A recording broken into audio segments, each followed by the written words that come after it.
In good American fashion, I will refer to my respondents by their first names, whether they like it or not.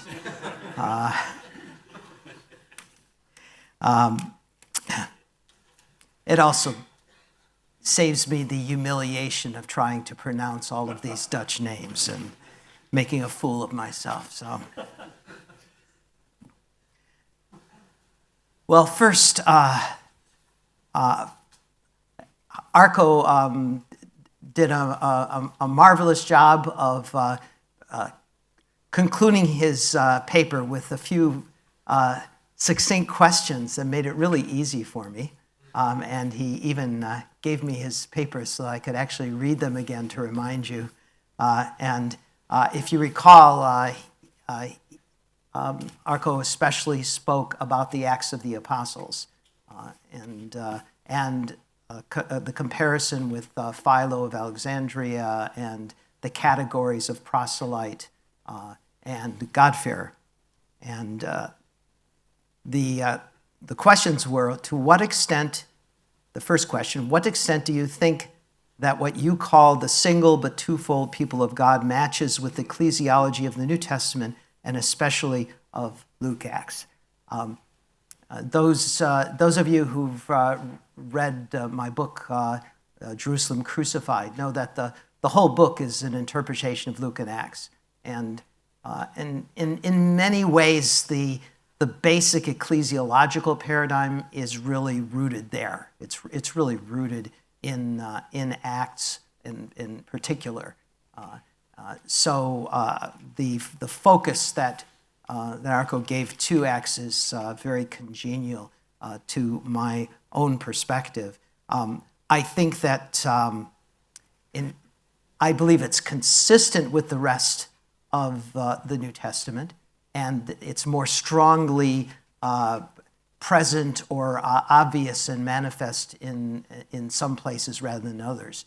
I agree, a book like the Gospel of Matthew, it could be read in a way where it was just all of the Gentiles simply become Jews. It's not that's not the only way to read it, but if all we had was Matthew, if there was nothing else but the Gospel of Matthew, it would be very easy to read it as meaning, well, I guess all Gentiles should be circumcised and simply become Jews.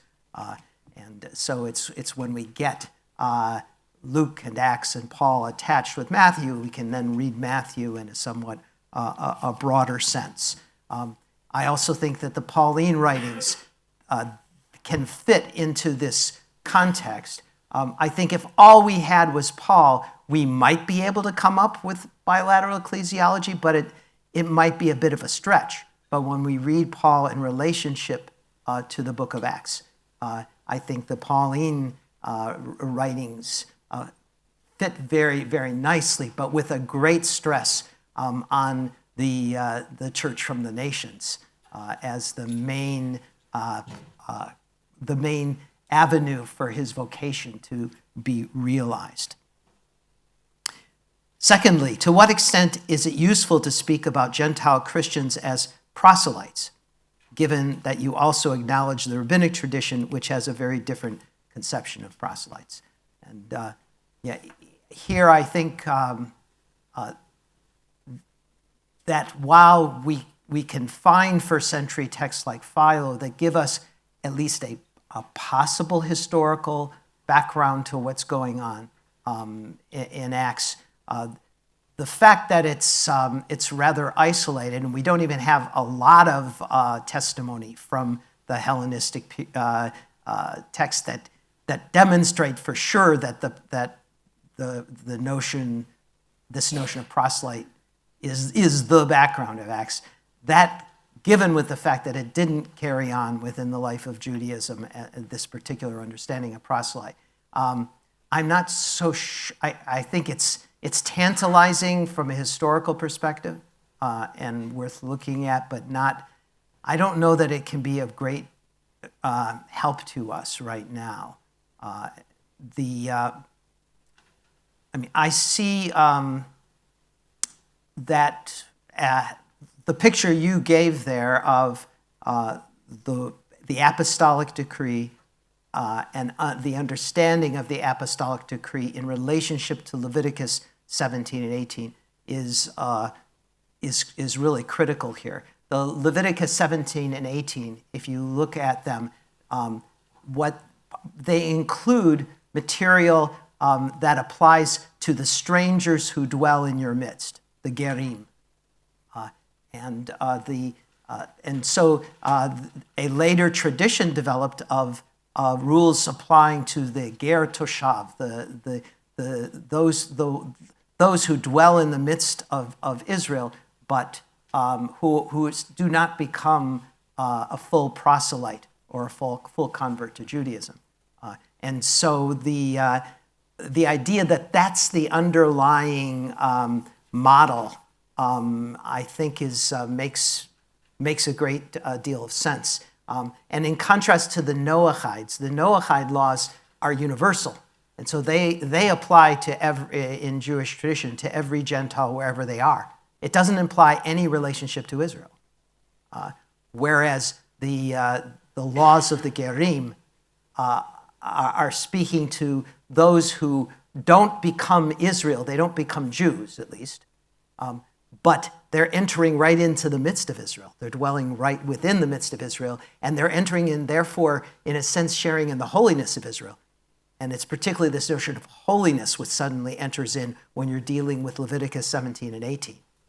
It's this sense, again, it's not just that you're dealing with righteous ones who are in decent relationship with God as nations of the world, wherever they may be, but these are now Gentiles who are entering into this unique a covenantal sphere of holiness that is demarcated within the covenant with Israel.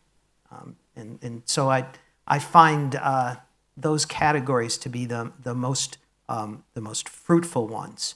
And also Arco referred just briefly to this notion of peoples, of the fact that you've got the people of Israel, and then you also have this, again, tantalizing reference in the words of James in Acts 15, where he refers to this text from Amos, where God is gone and taken out from the nations a people for his name.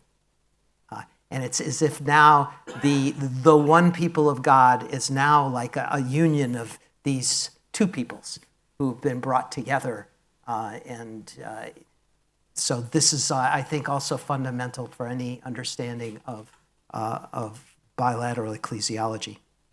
And finally, I'm much intrigued by what you said about the hidden sanctifying reality of Yeshua at the center of Jewish life and religious tradition. I'd love to hear somewhat more about that, and also about the presence of the Spirit in Jewish life and tradition. This certainly overlaps with what Arnold was talking about in terms of the Spirit. And I think that the category of the work of the Spirit is critical here. But again, as soon as one is entering into Trinitarian terms, at least I find it difficult to talk about the presence of the Spirit as somehow or another something that can be treated separate from the presence of Jesus. I'm jumping ahead a little, I thought, to the engagement with Arno on this point, because when one looks at the presence of the Spirit, the part of the role of the Spirit is to make Jesus present, and to be it's not simply he's not simply the Spirit of God, but the Spirit of Jesus. So if the Spirit of Jesus is present, then Jesus is present, and this is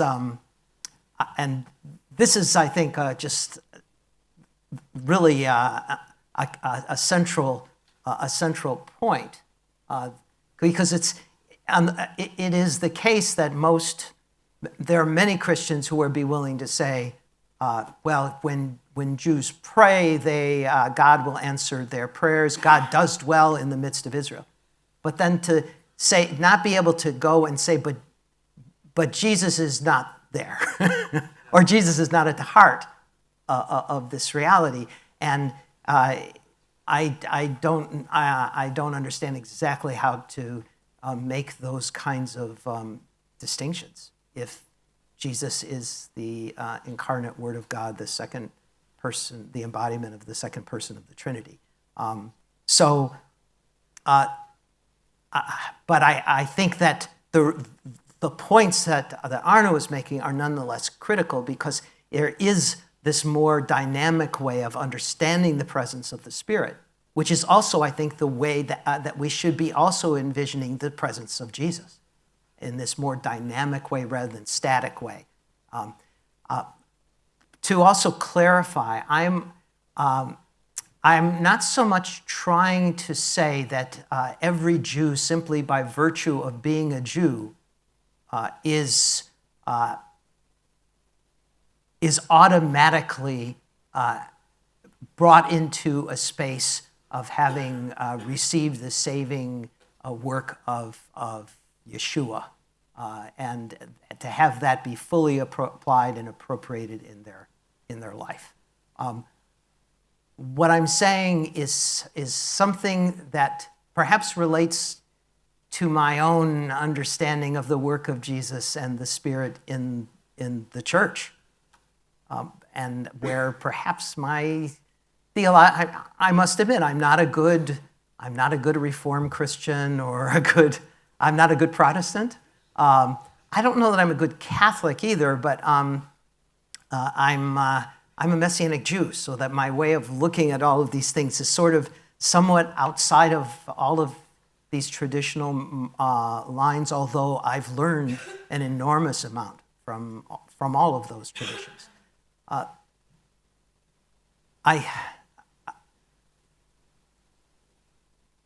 What I see is that even in the life of the church, for people who are very active in the life of the church, the fact is that we all know that the way in which Yeshua, Jesus, is present in the life of every one of those people, where both the sanctifying and even the saving presence is really quite different. And so in the Protestant world, the kinds of concepts that often emerged were things like the invisible church and the visible church. The elect and then, the non-elect who are yet not within the visible life of the church. And we come up with all of these various categories to try to deal with what, at least in our actual experience, is a reality of the presence of Jesus, and yet a mixed response to his presence, where it's difficult to say Yeshua is here and Yeshua is not there. This person is saved. This person is not saved. We want to come up with these kinds of categories all the time when we're dealing with Christians, or even use the use of the term Christian. Some would want to say, oh, that person's not a Christian. Well, they're baptized and they go to church and they recite the Nicene Creed, but they haven't been born again, or they haven't said a certain prayer, or that's just one illustration. All I'm trying to say is we're always trying to sort out different people's categories within the life of the church, and I'm just saying I don't think it's any different in the life of the Jewish people. And we don't know where every individual is at, just as we don't know where every individual is at spiritually in the life of the church. And what I'm saying is Yeshua is as much at the heart of Jewish life as he is of Christian life. Christian understood as being that the actual empirical life of the church, of the visible flesh and blood church, not an invisible spiritual reality that no one can touch. So that's perhaps a clarification of some of what I said. I think I blame you, Arno, because you asked too many good questions, an abundance of riches there, and there's no way I can possibly do justice now to the responses. Let me just say, I have to say something in response to Hank. I cornered Hank after the presentation because I wanted to make sure I fully understood his concerns, and it was helpful for us to speak together. And what became clear to me is I have exactly the same set of concerns as Hank does, and if perhaps my writings or my presentation do not adequately express a concern, I think that just as there's a danger of instrumentalizing the Jewish people, so that yes, God loved the Jewish people, but mainly because he had a task for Jews to do, and then if Jews do the tasks, then that's done, and but that there's not a particular calling that endures, and a gift that is given that is expression of God's particular love, and a way in which Israel needs to respond and glorify God because of that uniqueness of that relationship. In the same way, I think, and I've seen this in Messianic Jewish circles and in circles clearly within more of a Christian Torah type of movement, where Gentiles are instrumentalized, and where perhaps they simply have a role to play in subordination to Israel. In my view, like one of the texts I love most is in Romans 11.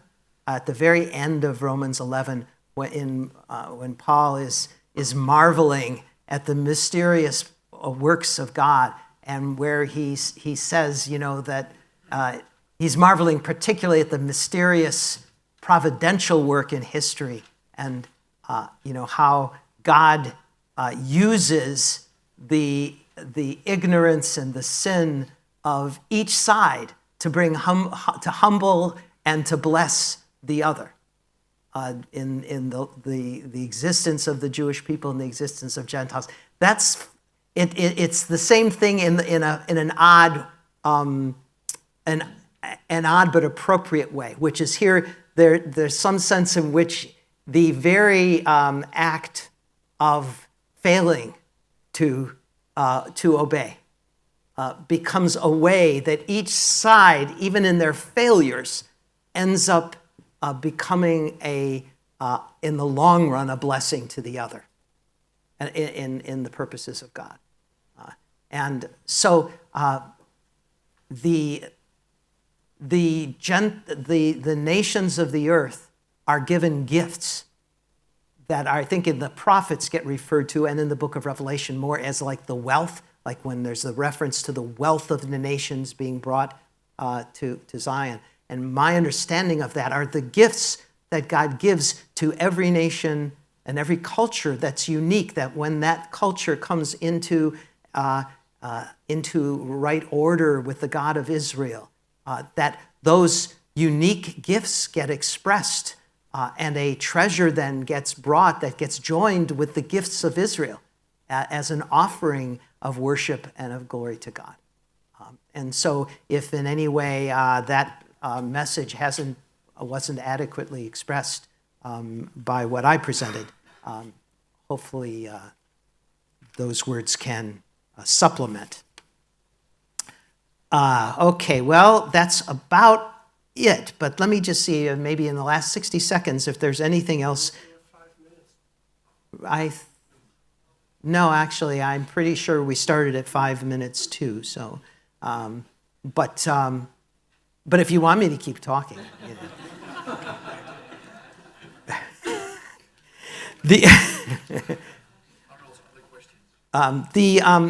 maybe just one other point from Arno. Is distinction necessary? Yes. And no. Okay. The no,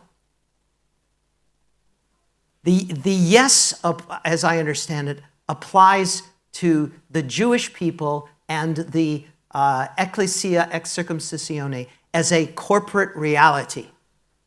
It cannot exist. It cannot survive. It cannot transmit a life from one generation to the next unless it is distinct. And unless it exists, something very fundamental and essential to the life of the ecclesia is missing. And therefore, it is necessary. However, it's a different thing then to talk about every individual Jew who is baptized. And to then, you can't transfer that necessity of distinction in terms of the corporate reality to then and it doesn't automatically transfer to what the particular purpose of God is in the life of every individual Jew who is baptized. And also, there's a difference between the realization of a gift, the receiving a gift, and then the actual living out of that gift, and disobeying a rule that basically means you are there's something problematic in your relationship with God. There are times, for example, when God, I think, asks different things of us or gives us an invitation to a particular direction in our life, and where if we don't take it, perhaps we miss something that God had for us, but where we haven't necessarily brought ourselves into, disrupted our fundamental relationship with God. And one of the concerns I've had is sometimes when people on a spiritual level think that if they miss a particular leading of the Spirit that they've sinned. I don't see that I don't understand the failure to follow a particular leading of the Spirit as necessary as sin. But that's my own theological framework, and perhaps I'm not trying to impose that on you.